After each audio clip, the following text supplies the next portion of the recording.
नमस्ते गाइस, और आज की फाइट वीडियो में सबसे पहले बात करते हैं लाइटवेट फाइटर अरमान सरूकिया ने क्या कहा अपनी नेक्स्ट फाइट के बारे में और बॉबी ग्रीन के लेट स्टॉपेज के बारे में। तो अरमान सरूकिया का ये कहना था कि जिस वे से उसने बेनिल दारिश को बीट किया है उसे लगता है कि अब वो टाइटल शॉट डिजर्व करता है। अब काफी ज्यादा पॉसिबिलिटी है कि next title shot Charles Oliveira को मिलेगा, क्योंकि ये पहले भी डायना व्हाइट बोल चुका है कि इस्लाम महाचेव और चार्ल्स ओलिवेरा की रीमैच फाइट होगी। तो इसके बारे में अरमान सरूकिया का ये कहना था कि अगर इस्लाम महाचेव और चार्ल्स ओलिवेरा की रीमैच फाइट हो जाती है तो ये रीमैच ज्यादा इंटरेस्टिंग नहीं होगा, क्योंकि वो 99% श्योर है कि इस रीमैच में भी इस्लाम महाचेव चार्ल्स ओलिवेरा को बीट कर देगा। बट अगर उसकी बात करें तो वो इस डिवीजन में यंग ब्लड है, वो एक न्यू फाइटर है लाइटवेट डिवीजन के टॉप 5 में, और उसे लगता है कि वो best fighter in the world है। अब इसके बाद अरमान सरूकिया का ये कहना था कि अगर चार्ल्स ओलिवेरा को हटा दिया जाए, क्योंकि चार्ल्स ओलिवेरा ने सच में लेजेंड फाइटर्स के साथ फाइट की है, उसने कभी भी इजी फाइट नहीं की है, तो इसलिए चार्ल्स ओलिवेरा को एक्सक्लूड करके अगर सिर्फ बात करें जस्टिन गेची और डस्टिन पोरियर की, तो ये दोनों फाइटर्स हमेशा देखते हैं कि कहां से इनको इजी फाइट्स मिले।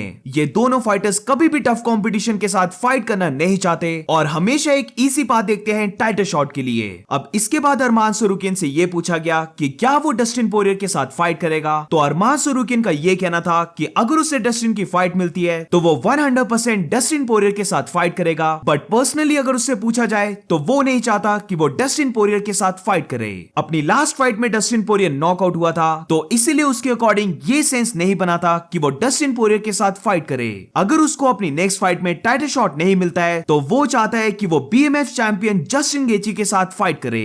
Justin Gaethje has to take this fight. Justin Gaethje के पास उसके साथ फाइट करने के अलावा कोई भी और ऑप्शन नहीं है। अब जैसे कि हम सब जानते हैं कि जस्टिन गेची भी वेट कर रहा है अपने टाइटल शॉट के लिए, तो इसके बारे में अरमान सरूकिया का ये कहना था कि क्या जस्टिन गेची रेडी है एक और साल तक वेट करने के लिए। जस्टिन गेची को चाहिए कि वो उसके साथ फाइट करे और मे बी उन दोनों की फाइट हो जाए for the BMF championship belt. Arman Tsarukyan का ये कहना था कि उसे लगता है कि जस्टिन गेची एक कॉन्फिडेंट गाय है, तो वो इस फाइट को एक्सेप्ट कर सकता है और वो दोनों फाइट कर सकते हैं for the BMF championship belt, क्योंकि वो हमेशा से चाहता है कि वो 2 बेल्ट्स को विन करे। Yeah, do you think Justin Gaethje type would take that fight? With me? Yeah. He has to. He has to take this fight. Who does he want to fight? I don't know. I mean, I think he wants to wait for a title shot too. Oh my God! Like how? 1 year? I know. Well, he fought in July, but yes, no, I understand. I would like to see you Yeah, fight 1 one of year. these guys. Yeah, like maybe we can fight for the BMF title. Why not? He can make money, and I can make money. So he's like confident guy. He gotta take this fight, make money, and give me that belt. I wanna get 2 belts. I understand. Yeah. Why wouldn't you? अब इसके बाद जब अरमान सरूकिया से Bobby Green के बारे में पूछा गया कि बॉबी ग्रीन का स्टॉपेज एक लेट स्टॉपेज था, तो अरमान सरूकिया का ये कहना था कि उसे नहीं लगता कि ये लेट स्टॉपेज था और वो तो चाहता था कि रेफरी इस फाइट को 5 मोर मिनट्स चलने देता। वो तो काफी ज्यादा खुश था कि रेफरी ने इस फाइट को लेट स्टॉप किया। इनफैक्ट कि वो इतना ज्यादा खुश था कि उसके फ्रेंड्स उसे ये बोल रहे थे कि वो इतना ज्यादा खुश क्यों हो रहा है। तो क्या अब अरमान सरूकिया एक विलन वाला कैरेक्टर ले रहा है, क्योंकि इस इंटरव्यू के बाद अरमान सरूकिया को बहुत ज्यादा हेट मिल रहा है और ऑलमोस्ट कोई भी खुश नहीं है अरमान सरूकिया के इस इंटरव्यू से। No. It was the referee let them punch more. Ah, come on. He should stop. He should stop maybe 5 more minutes. Oh my gosh. Let him be like. It was horrible. Oh, it was good. I was happy. You see, when I was when like fight was like done, I was so happy when I went to the cage. I was so happy, and my friend asked me why you were like laughing, because like I'm happy like Bobby Green fell asleep. आज की next 5 video में बात करते हैं Dan Hooker ने क्या कहा lightweight champion इस्लाम महाचेव के बारे में। अब वैसे तो डैन हुकर ने अपनी इंजरी को लेकर बात की है, बट उसके अलावा अगर इस्लाम महाचेव की बात करें तो डैन हुकर को यह लगता है कि इस्लाम महाचेव स्केर्ड है अरमान सरूकिया से। डैन हुकर का यह कहना था कि इस्लाम महाचेव रिटायर हो जाएगा रेदर देन फाइटिंग अरमान सरूकिया। इस्लाम महाचेव अरमान सरूकिया से फाइट नहीं करेगा, क्योंकि ये फाइट बहुत ज्यादा रिस्की है। अरमान सरूकिया सरूकिन के अलावा इस्लाम महाचेव, कॉनर मैग्रेगर या फिर जस्टिन गेची जैसे फाइटर्स के साथ फाइट कर लेगा, बट वो अरमान सरूकिन के साथ फाइट नहीं करेगा।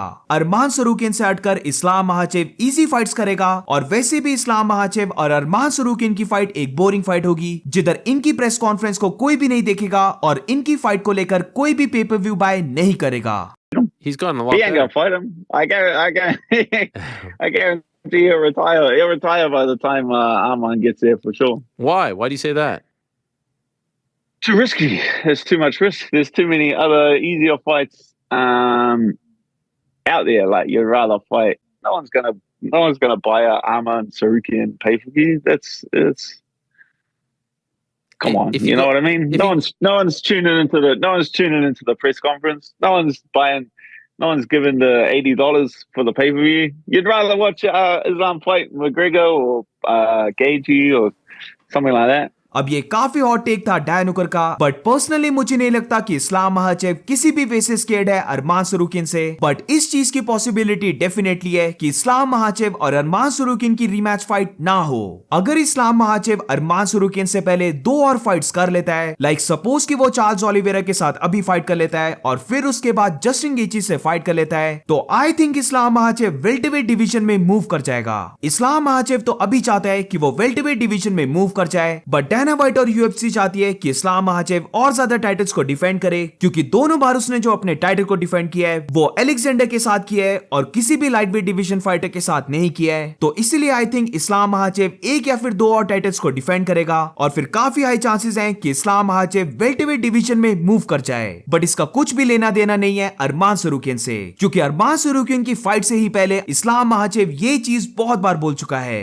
आज की नेक्स्ट 5 वीडियो में बात करते हैं हेवीवेट चैंपियन जॉन जोन्स ने फाइनली रिप्लाई दे दिया है टॉम एस्पिनल का। तो रिसेंटली टॉम एस्पिनल की विन के बाद जिधर वो हेवीवेट का इंटरम चैंपियन बन गया, ये चीज काफी लोग बोलने लग पड़े और इवन टॉम एस्पिनल ने भी इस चीज को बहुत बार बोल दिया कि जॉन जोन्स को हेवीवेट बेल्ट से स्ट्रिप कर देना चाहिए और उसकी जगह टॉम एस्पिनल को बना देना चाहिए इस हेवीवेट डिवीजन का अनडिस्प्यूटेड चैंपियन। तो इसी चीज के बारे में फाइनली अब जॉन जोन्स ने ट्वीट किया है, जिधर उसने ये कहा कि वो पूरे वर्ल्ड में सबसे ज्यादा टफ कंपटीशन के अगेंस्ट फाइट करता आ रहा है और वो ये कर रहा है 15 ईयर्स से स्टीपी के साथ फाइट करने के लिए और अपने टाइटल को डिफेंड करने के लिए। जो वो ट्रेनिंग कैंप कर रहा था उधर उसने एक मेजर इंजरी को सफर कर लिया, जिसके लिए सर्जरी करवाने पड़ी और ये पहली बार था उसके पूरे करियर में। और अब इसकी वजह से जो न्यू फाइटर्स हैं वो रिक्वेस्ट करने लग पड़े हैं कि उससे बेल्ट को छीन लिया जाए। इन न्यू फाइटर्स के पास 0 विंस हैं लेजेंड्स के अगेंस्ट, 0 टाइटल डिफेंस है और वो एक्ट तो ऐसे कर रहे हैं कि वो अपने शॉट्स कॉल कर सकते हैं डायना व्हाइट के साथ। वो 15 सालों से ये देख रहा है कि हमेशा जब भी कोई न्यू फाइटर आता है उसे ये बोला जाता है कि वो फाइटिंग का फ्यूचर बनेगा, बट ये बात कभी मत भूलना कि there is only one Jon Jones. तो जॉन जोन्स का ये रिप्लाई काफी स्ट्रॉन्ग था और इस ट्वीट के बाद टॉम एस्पिनल ने भी जॉन जोन्स का रिप्लाई दिया है, जिधर उसने ये कहा you are right and sorry Jon Jones. अब इस ट्वीट के बाद कुछ लोग ऐसा सोच रहे हैं कि टॉम एस्पिनल सच में अपोलोजाइज कर रहा है, बट ये केस नहीं है। ये बेसिकली यूके का ह्यूमर है और इन वर्ड्स का सच में ऐसा मीनिंग नहीं है, वो बेसिकली इधर सार्कास्टिक हो रहा है। अब इसको लेकर मेरे क्या थॉट्स हैं, तो ये चीज मैं पहले भी बोल चुका हूं कि अगर कोई और फाइटर होता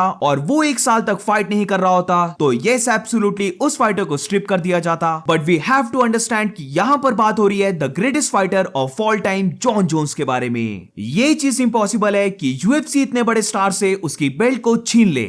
आज की नेक्स्ट 5 वीडियो में बात करते हैं मिडलवेट फाइटर हमजा चिमाएव के बारे में। तो रिसेंटली हमजा चिमाएव ने अपडेट दिया अपनी इंजरी को लेकर और उसने ये भी शेयर किया कि वो इस इंजरी के बाद फाइटिंग में रिटर्न कब करेगा। तो बेसिकली हमजा चिमाएव ने ये कहा कि इन 2 वीक्स वो अपने हैंड की सर्जरी करवाने वाला है। तो वो अपने हैंड की सर्जरी करवाएगा, उससे रिकवर होगा, वापिस आएगा और सबको स्मैश करेगा। अब उसके रिटर्न की डेट क्या रहने वाली है, तो इसके बारे में हमजा चिमाएव का ये कहना था कि डायना व्हाइट को बता दो कि वो चाहता है कि UFC 300 में वो फाइट करे, सो मेक इट हैपन। अब आई डोंट नो कैसे हमजा चिमाएव UFC 300 में फाइट कर पाएगा, क्योंकि UFC 300 रमजान के टाइम में है and I don't think so कि उस टाइम पर हमजा चिमाएव फाइट कर सकता है। और अगर वो अपनी बॉडी को पुश करके फाइट करे तो ये काफी बैड चॉइस हो सकती है हमजा चिमाएव के लिए। आज की नेक्स्ट 5 वीडियो में बात करते हैं एक रूमर के बारे में जो जरा भी कंफर्म नहीं है, ये बस एक रूमर है। बट इस रूमर की बात करें तो ऐसा बोला जा रहा है कि former 2 division champion Georges St Pierre वापस आने वाला है और वो फाइट करने वाला है निक डियाज के अगेंस्ट। तो रूमर्स ये हैं कि जीएसपी वर्सेस निक डियाज की रीमैच फाइट होने वाली है, जिधर ये फाइट होगी UFC 300 में। अब जैसे मैंने पहले कहा, ये चीज जरा भी कंफर्म नहीं है, ये बस रूमर्स हैं। बट इसी के साथ अगर हम जॉर्ज सेंट पियर को देखें तो रिसेंटली जॉर्ज सेंट पियर की वीडियोस देखकर ऐसा लग रहा है कि वो किसी कंपटीशन के लिए रेडी हो रहा है। अब जितना मुझे याद है कि जॉर्ज सेंट पियर जिu-jitsu या फिर ग्रैपलिंग के टूर्नामेंट में पार्ट लेने वाला था, तो मे भी ऐसा हो कि उसको इसीलिए पुल आउट किया हो ताकि जॉर्ज सेंट पियर इंजर ना हो और वो रेडी हो सके UFC 300 के लिए। आज की नेक्स्ट 5 वीडियो में बात करते हैं फेदरवेट फाइटर गिगा चिकाडजे के बारे में, क्योंकि गिगा चिकाडजे UFC 296 में फाइट करने वाला था, बट अब रिसेंटली उसने इंजरी को सफर कर लिया है और उसकी फाइट जो जॉश एमेट के अगेंस्ट होनी थी, ये फाइट अब कैंसिल हो गई है। तो गिगा चिकाडजे ने अपनी इंजरी वाली वीडियो को शेयर किया, जिधर हम देख सकते हैं कि गिगा चिकाडजे ने अपने ग्रॉइन एरिया को टीयर कर दिया। So that's it for today guys. आज और भी अपडेट्स थे, बट ये वीडियो बहुत ज्यादा लंबी हो जाती, इसीलिए इस वीडियो को यहीं पर एंड करते हैं और जो भी आज के अपडेट्स बचे हैं वो मैं नेक्स्ट वीडियो में कवर कर लूंगा। सो अगर तुम्हें ये वीडियो पसंद आई तो please make sure to like